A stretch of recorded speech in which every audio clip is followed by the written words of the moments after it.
Assalamualaikum. Magandang araw mga giliw kong tagapanood. Narito po muli ako upang itampok sa inyo ang isa na namang kwentong pagluluto. Ito po ang inyong Tia Cassie. Ang lulutuin ko po ngayon ay tilapyang paksiw sa gata.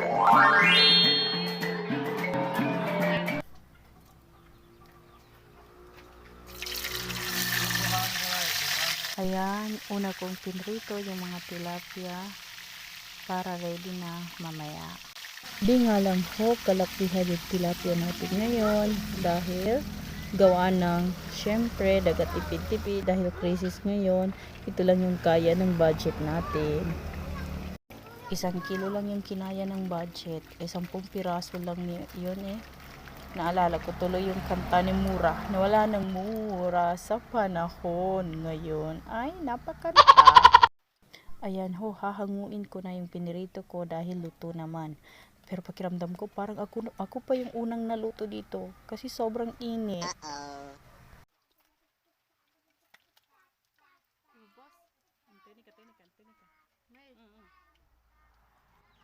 Nagpahangin nga lang ako sa labas gawa ng syempre mainit magprito. Pagkatapos kong magpahangin ilang sandali ay nag-slice na rin ako ng mga lamas na kakailanganin sa aking pagluluto. Tapos alam nyo mga giliw, habang ako'y nagagayak ng lamas, napaisip lang na ako na day 18 na pala ngayon ng fasting namin, month of Ramadan. Parang kailan lang, ang bilis talaga ng panahon. Kung sa bagay, isang buwan lang naman ang Ramadan, yung isang taon nga, ang bilis ng takbo, 1 buwan pa kaya. Sana may extension. O siya, balik na ako sa paggagayak ng bawang. Kasi parang maiiyak ako pag iniisip kong namamaalam na si Ramadan. Bye! Pero bago matapos ang Ramadan, tiyak, marami-rami pang luyang aking gagayakin. Marami-rami pang sibuyas ang magpapaiyak sa akin.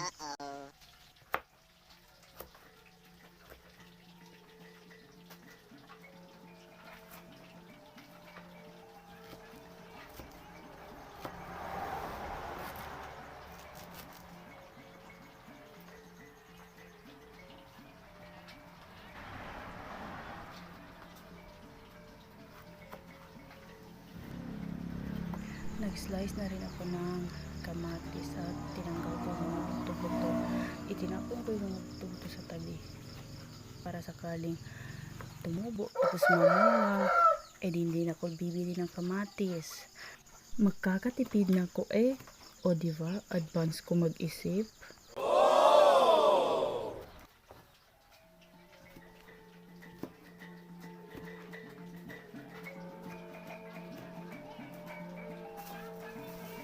Salamat dahil natapos na rin yung ginagayap kong mga lamas.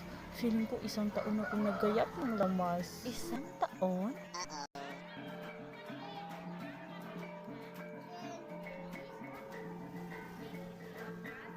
Nagpainit na rin pala ako ng mantika sa kalan pagkatapos ginisa ko na ang bawang, sibuyas, tapos ang luya.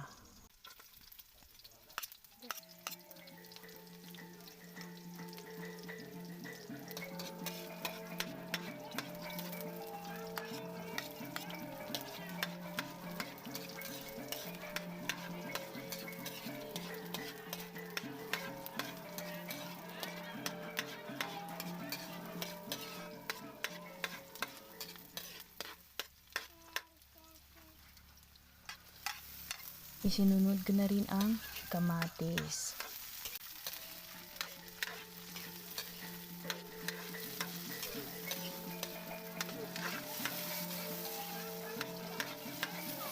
Pagkatapos kong halukayin, isinunod ko na rin yung mga pritong tilapia.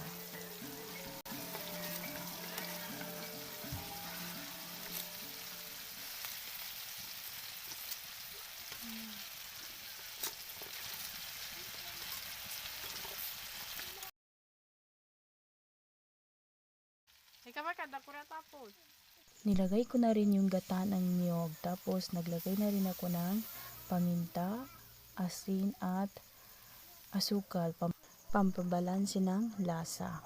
Pakukuluan ko lang siya ng mga nasa 20 minutes.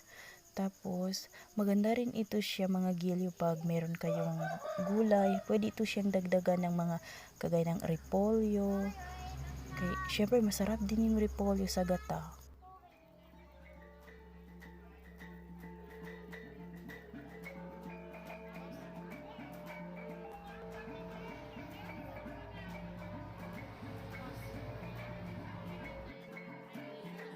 Nagsisimula na siyang kumulo, tapos hahalukayin lang. Parang naghahalukay ka lang ng ube.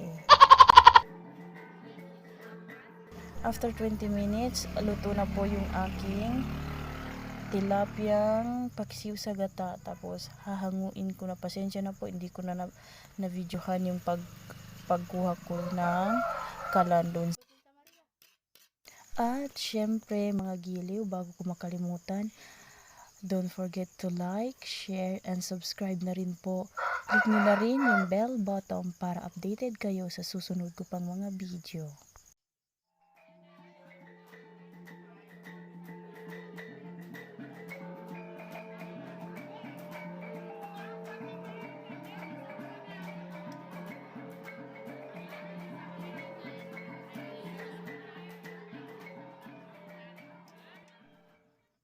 Luto na ang ating tilapyang paksiw sa gata. O siya, nang mag-prepare na rin ako sa pag-iftar namin. Don't forget to like, share, and subscribe na rin po sa aking mga videos, mga giliw. Thanks for watching. Bye-bye. Ingat palagi.